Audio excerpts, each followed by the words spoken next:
what a show it was. Yeah.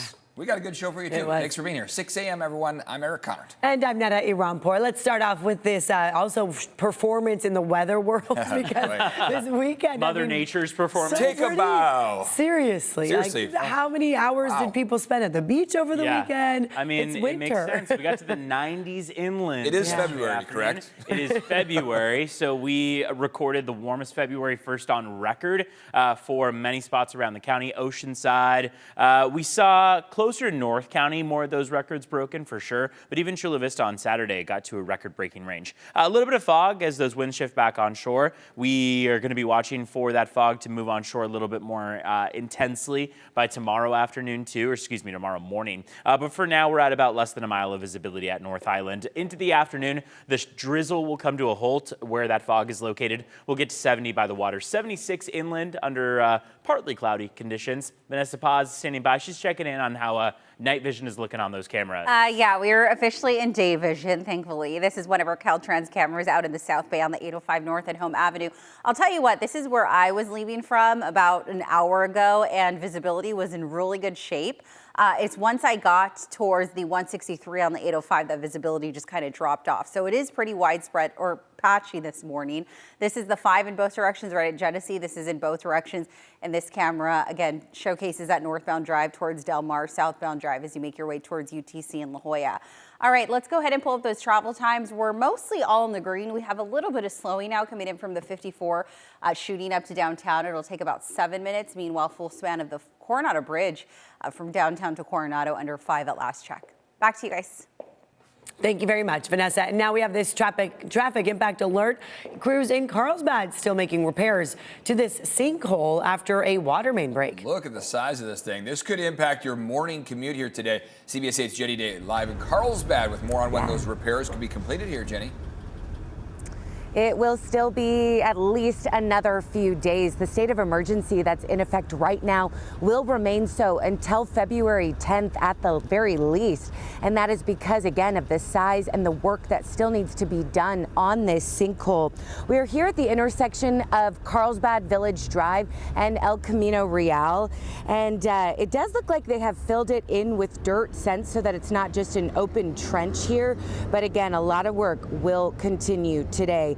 Much of this stretch was closed off to traffic for the weekend, but because a state of emergency was declared by the city, it has allowed crews to get to work right away on this very popular stretch here in North County. So at least one lane is open in all directions, with the exception of the eastbound side of Carlsbad Village Drive just past El Camino Real. That area does remain closed. Again, that's right where that sinkhole is. It all happened following a water main break. An enormous sinkhole then opened up around 4 o'clock on Saturday morning. It buckled the roadway, impacting 10 lanes of traffic across this major intersection. The city tells us it posed clear and imminent danger, requiring immediate repairs. So even right now, crews are here working. The city has confirmed that there are no residents without water, thankfully. But if this is your typical commute, you are certainly encouraged to take an alternate route this morning. We'll keep you posted from here in Carlsbad. Jenny Day, CBS 8. Jenny, thank you. Today, both the cities of San Diego and Chula Vista are set to consider resolutions condemning the Department of Homeland Security's recent actions. CBS 8's Chris Grow live downtown to explain what this would mean. Chris, good morning.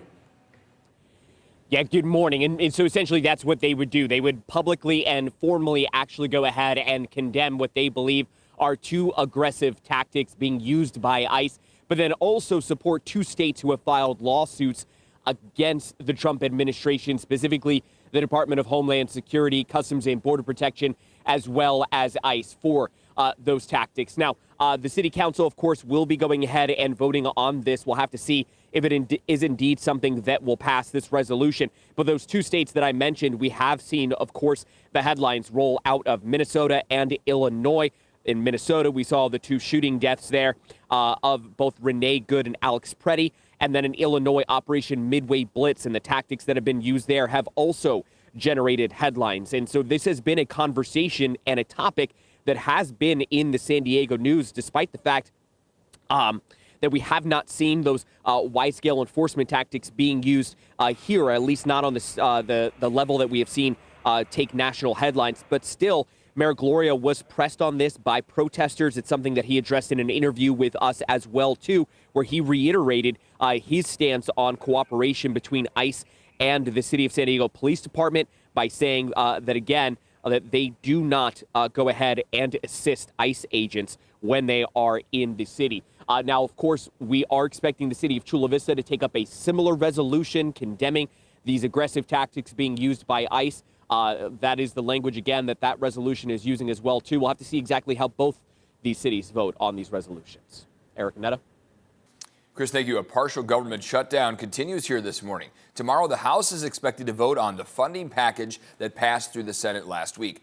It funds Homeland Security for 2 weeks, while Democrats demand changes to ICE policies, including requiring agents to unmask and identify themselves and end roving patrols and requiring more warrants. Today, Governor Gavin Newsom will be in San Diego County. This is to announce the record-breaking seizure of illicit fentanyl tied to the state's border operations.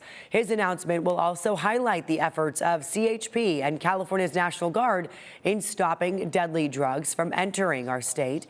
According to U.S. Customs and Border Patrol, nearly 3,400 pounds of fentanyl have been seized so far this fiscal year.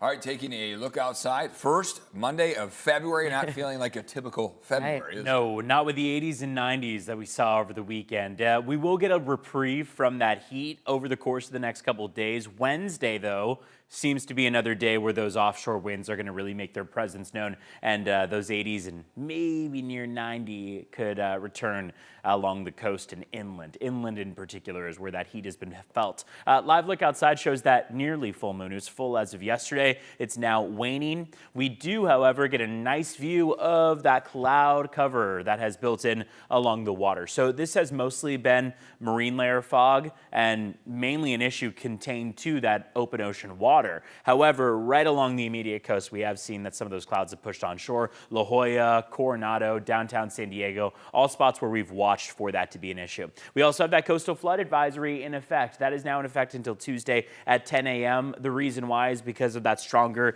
astronomical pull, thanks to that full moon, but also because of the combination of that along with some 3 to 6 foot waves. So surfers are celebrating, of course, great sight, but if you're not an experienced surfer, please check in with a lifeguard. Morning fog is going to build by the coastline again into tomorrow morning, and then Santa Ana is back in the forecast Tuesday to Thursday, with Wednesday being that main day of heat. There's the coastal flood advisory that we mentioned. 10 a.m. is the expiration on Tuesday, only covers the San Diego County coastline, and it expires once you get up to the Orange County area. Wanted to pull this view out a little bit and show you satellite radar, how those clouds have pushed on shore. It's a very clear, not Santa Ana wind day, very clear onshore flow day, and that's because we're watching as those clouds drift back on shore. By the time we get to midweek, those clouds will be pushed right back off, and temperatures will warm their way back up. 88 on average by the time we get to Wednesday afternoon inland, whereas this afternoon we're at about 76. So we're enjoying a little bit more moisture in the atmosphere today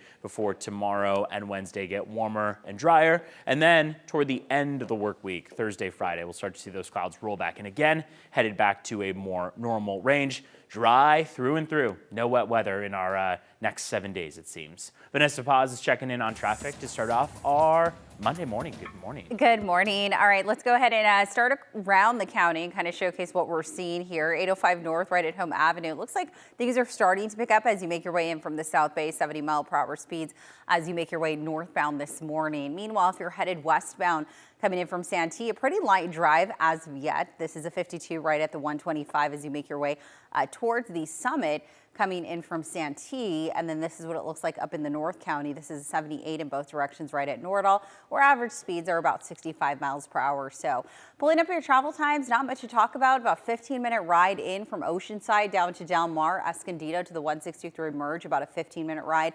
Full span of the 78, about 20 minutes in from the 15 towards the 5, and about under 10 minutes for those drives headed westbound in from the 125 to downtown, shooting in from La Mesa to Mission Valley will take you about 8 minutes, in Santee towards Tierra Santa will take you about 10 or so. Here's what it looks like coming in from The South Bay, Main Street up to Mission Valley on the 805 North, about a 15-minute ride.